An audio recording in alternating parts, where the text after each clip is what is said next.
Good day guys, nice to have you here. Today we'll talk about one of the forgotten heroes who suddenly received recognition after getting buffed. We will discuss complete details on itemization, emblem configuration, and strategies around Balmond. To use the rage of the orcs.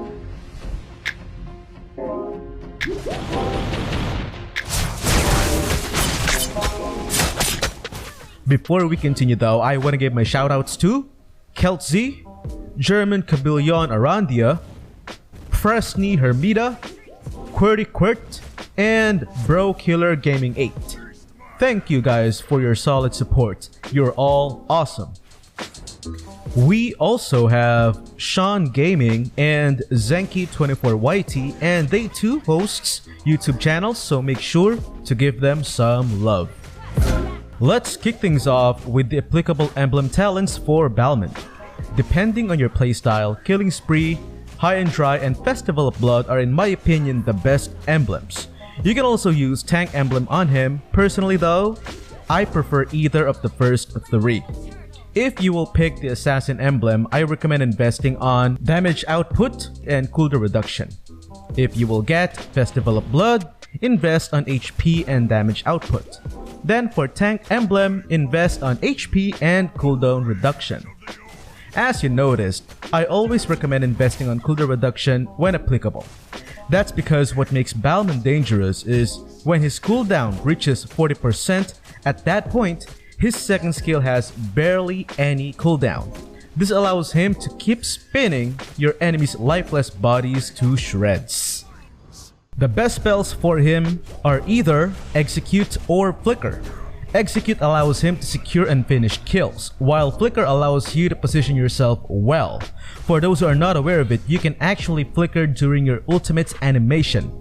This makes it easier for you to take heroes down, especially those who rely on dash and blink skills as a means of escaping. If you however have a different strategy or playstyle, the following emblems are also applicable.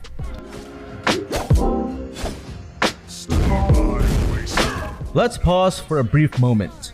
On the first 5 minutes of the game, the turret has a gold plating. See what I did there? Anyway, the turret has a gold plating that provides bonus gold to all heroes around it. If you're playing as a support, it's best that you leave your ally alone when inflicting damage on that turret plating. Number 1. You and your ally's attacks doesn't really inflict damage on the turret. The fact of the matter is that plating is acting as a shield.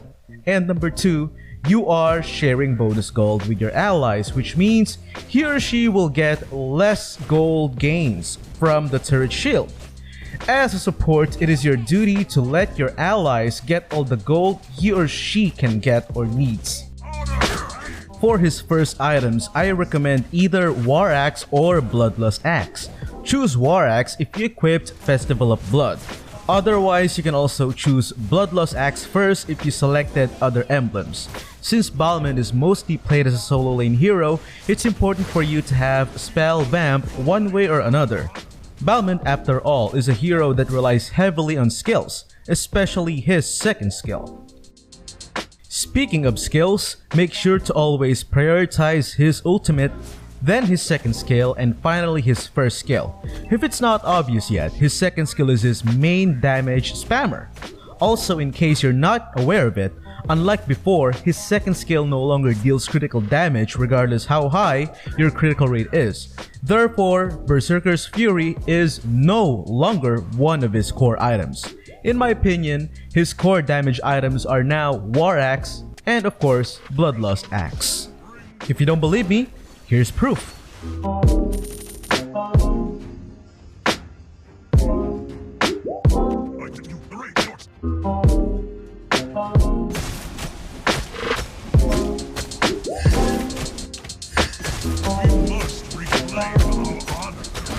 Anyway, here are some other physical attack items that are viable for Balmond, depending on your playstyle, team lineup, and enemy lineup. Strike twice as hard. Once I have either War Axe or Bloodlust Axe, that's when I will invest on boots. I will equip Warrior Boots since the enemy team is comprised of mostly physical damage heroes. This boots works extra well against heroes that rely on basic attacks such as Roger and D-Rock. Otherwise, you can also choose any of the following boots depending on the situation and team lineups.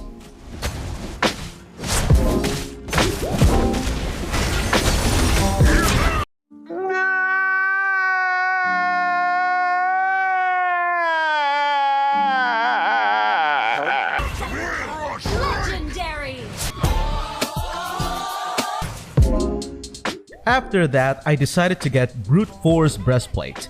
This is pretty much one of Balmond's core defensive items. It greatly benefits from Balmond's second skill in supplying its effects with stacks. This item is also a good combo with War Axe since the temporary movement speed boost gives stacks on top of War Axe bonus movement speed.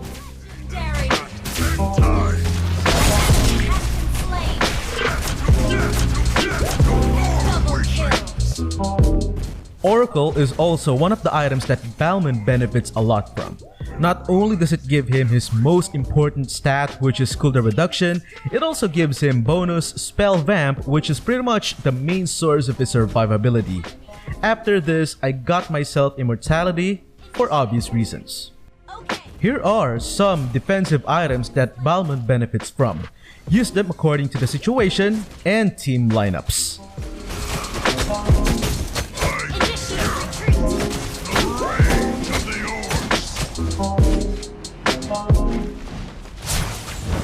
Balmond's first skill is not only useful in chasing enemies down, it's also useful in cancelling your enemy skills, just like this.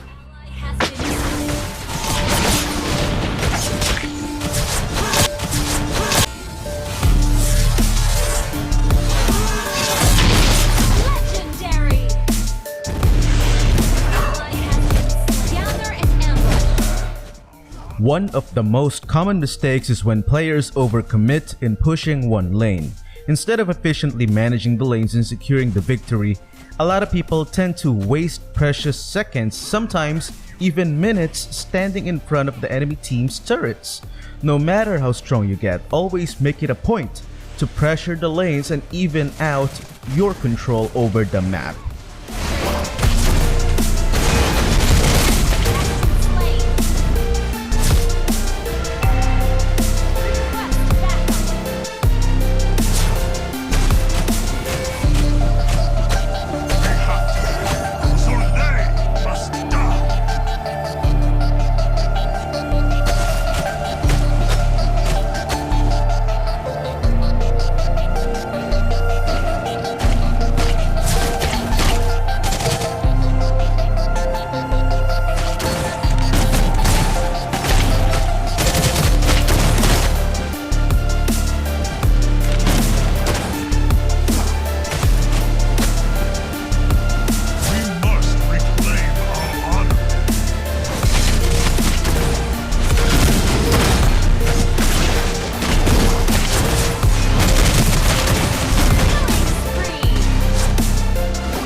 That concludes our gameplay video for today. I hope this helps you in improving how you play, whether you are playing as Balmond or are playing against him.